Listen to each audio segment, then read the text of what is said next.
Eu sou Fernanda Cardoso, professora de Economia da UFABC, sou formada em Economia pela FEA-USP, terminei minha graduação em 2005.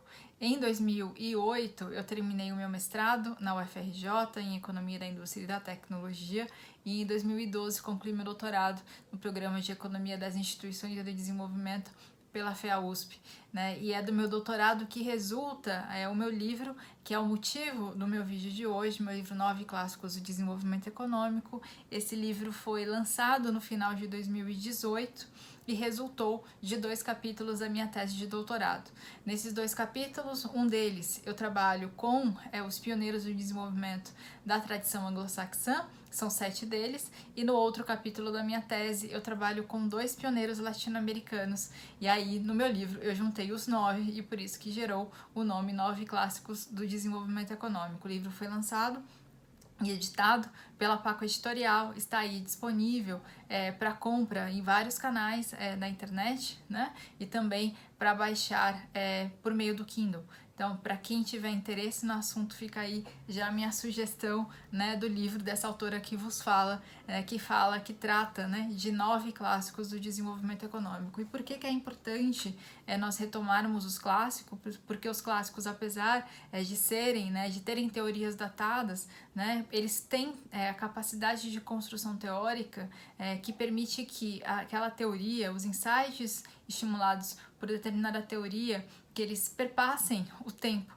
né? Então, perspectivas, discussões que a princípio estariam localizadas ali no pós-segunda guerra, que é a origem da construção teórica do desenvolvimentismo clássico e desses autores com que eu trato do meu livro, apesar de parecer localizadas, são assuntos que ainda são da ordem do dia, né? Então a discussão do desenvolvimento, da dificuldade para o rompimento com a condição de subdesenvolvimento ainda é um assunto bastante relevante no século XXI, e do ponto de vista de países como nós, como o Brasil, que ainda não encontrou o seu caminho em rumo ao desenvolvimento, com rompimento com a condição de subdesenvolvimento, rompimento com a desigualdade, com tantos outros problemas secularmente carregados na história brasileira.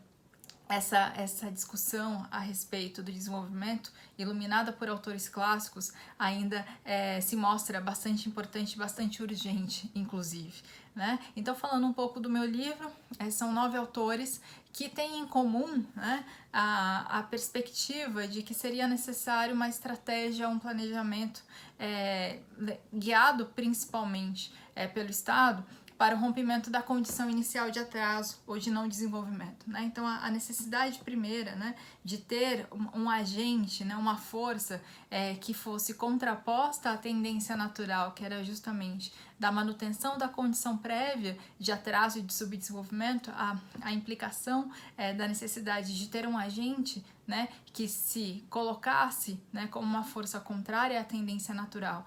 E o caminho para isso, né, galgado na industrialização e, portanto, na transformação da matriz produtiva, é algo que unifica todos os autores do desenvolvimentismo clássico, né? Então, a defesa implícita que eu faço no meu livro, né, é justamente sinalizar esses 9 autores como autores, né, que têm uma perspectiva dinâmica da economia, né, da dinâmica econômica, portanto, muito diferente da perspectiva simplificada do laissez-faire, né, do liberalismo econômico, que tende a imprimir uma grande fé com relação à eficiência do mercado em entregar bons resultados socioeconômicos. Então, esses 9 autores, né, com maior ou menor peso, eles vão passar por esses 2 temas, que é a questão do intervencionismo estatal e a questão da industrialização, né? E ademais que na ausência dessa força que se fosse contraposta, né, por meio de um planejamento nacional, de desenvolvimento nacional, que a tendência era manter a condição prévia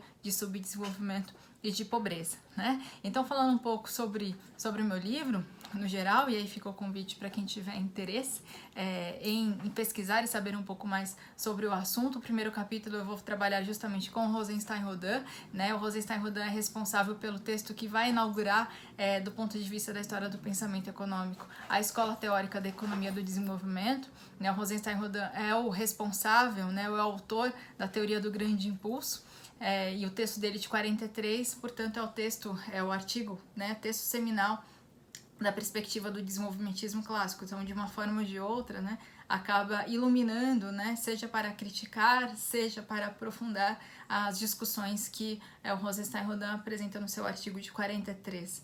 Né? O meu próximo capítulo vai tratar do Hans Singer, né, que é um autor que junto com Prebisch vai nomear a tese Singer-Prebisch, né, mas ele vai ser bem menos famoso do que o Prebisch, mas o Hans Singer tem uma contribuição teórica bastante importante para a economia do desenvolvimento. O próximo autor que eu trabalho no meu livro, que seria o terceiro capítulo, é o Ragnar Nurkse. O Ragnar Nurkse será o responsável pela perspectiva, pela definição do círculo vicioso da pobreza, né? E aí ele tem uma frase bastante interessante, eu só vou falar a frase, e aí quem tiver interesse busca o capítulo correspondente para falar sobre ela. Ele vai dizer que um país é pobre porque é pobre, né? E aí a gente tem que entender o que significa a pobreza, né? Nessas duas causalidades, né? Porque o que causa a pobreza e o que faz ficar aprisionado na condição de pobreza. Né? O próximo autor que eu trabalho no meu livro é o Arthur Lewis. O Arthur Lewis constrói um modelo teórico, né, galgado na perspectiva clássica, e ele vai adicionar uma hipótese que vai fazer toda a diferença para a sua conclusão, que é a hipótese de mão de obra ilimitada, né? E essa permanência dessa mão de obra que vai gerar um outro problema, que é muito característico de países subdesenvolvidos, que é o problema da dualidade estrutural, né? Então, daí a necessidade, né, da construção de uma matriz produtiva diferente, mais complexa, mas também com uma capacidade de absorver essa mão de obra produtivamente para construir um caminho sustentado de crescimento e de desenvolvimento. O próximo autor que eu trabalho no meu livro é o Albert Hirschman. O Albert Hirschman vai ser o responsável pela definição de um outro conceito que ainda é bastante utilizado, que é o conceito de efeitos de encadeamento para frente e para trás, né? Então, quem trabalha recentemente com a abordagem da complexidade, né, lança bastante mão dessa definição, né, desse conceito atribuído de maneira original ao Albert Hirschman, né? E por que esse conceito é tão importante? Porque é justamente a partir da análise da capacidade de geração de efeitos de encadeamento que se define quais são os setores mais estratégicos para serem, né, preferidos em planos nacionais de desenvolvimento. O próximo autor que eu trabalho no meu livro é o Gunnar Myrdal. O Gunnar Myrdal, de certa forma, ele permite unificar a perspectiva teórica desses pioneiros, porque ele parte de uma crítica metodológica mais direta, né, a perspectiva equilibrista vinculada à perspectiva neoclássica, né, de crescimento e de desenvolvimento. Então ele vai dizer que ao invés de esperar que haja, né, forças que contraponham uma tendência inicialmente implicada, na verdade existe uma tendência a reforçar a condição inicial. Né? Traduzindo para outros termos, né, ele vai dizer que uma situação inicial de desigualdade ela tende a aumentar essa situação inicial de desigualdade, a não ser que haja uma força que contraponha essa tendência natural. Né? E aí é aqui que também, como os outros autores, o Myrdal vai então derivar a necessidade da existência de uma força que se contraponha, de um agente que se contraponha a essa tendência natural, que é a manutenção da condição de desigualdade e de pobreza desses países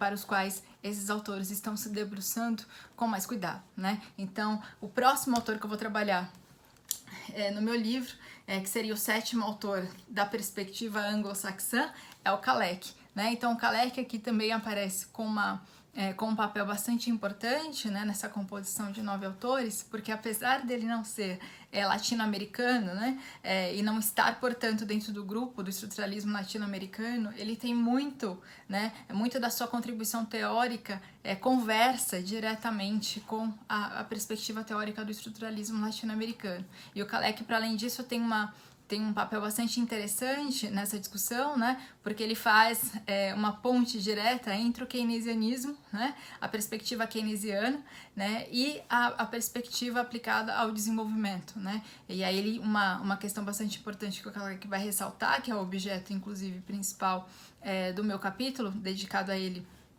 no meu livro, é quando ele vai falar sobre a crucialidade, né, dos problemas dos países subdesenvolvidos, e aí que ele vai ressaltar a questão da insuficiência da capacidade de oferta. Né? Então esse é o objeto principal do meu capítulo sobre o Kalec, né, que é um autor que merece ser bastante estudado pela riqueza da sua obra.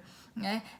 O primeiro latino-americano que eu vou trabalhar no meu livro é o Hal Prebisch, né? O Prebisch vai ser o responsável, né, pelo documento seminal do estruturalismo latino-americano, documento escrito em 1949, que ficou conhecido popularmente como Manifesto Latino-Americano. Então, nesse documento estão apresentadas todas as bases teóricas mais importantes para a definição dessa escola do pensamento latino-americana, nomeada pelo estruturalismo cepalino, né? Então, Hal Prebisch, junto com o próximo autor, a quem eu dedico um capítulo no meu livro, que é o Celso Furtado, que é o único autor brasileiro desse grupo de 9 autores, né? E não seria exagero dizer que foi o principal economista brasileiro da história, com a contribuição mais relevante em termos de extensão da obra e de complexidade da obra e capacidade de interpretar não apenas a história econômica brasileira, mas inclusive de ser fonte para a discussão, para o insight, né, de quais são os caminhos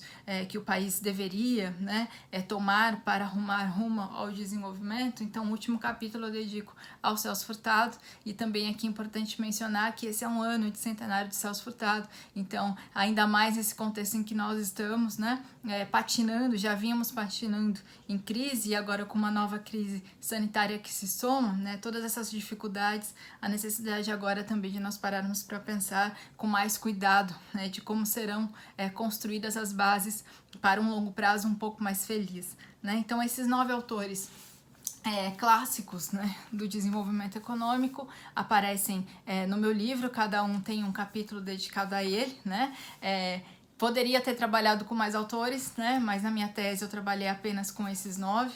Não havia espaço nem tempo para trabalhar com mais de 9 autores, e aí depois de alguns anos ministrando a disciplina de desenvolvimento socioeconômico na UFABC e usando muito a minha tese, né, como referência complementar para a discussão de vários autores do desenvolvimento econômico, então eu resolvi finalmente transformar em livro, né? E aí, claramente, eu tenho diferenças com relação à tese de doutorado, porque a tese de doutorado tende a ter uma linguagem mais acadêmica, mais difícil, mais pesada, e aí eu me aproveitei dos recursos didático-pedagógicos que fui treinando ao longo dos anos na disciplina de desenvolvimento socioeconômico na UFABC, e então reformatei e reescrevi várias partes desse livro. Então, espero que vocês gostem e, por favor, quem resolver se aventurar e ler o meu livro 9 Clássicos do Desenvolvimento Econômico, ficaria muito feliz com o feedback de vocês. É isso. Até a próxima.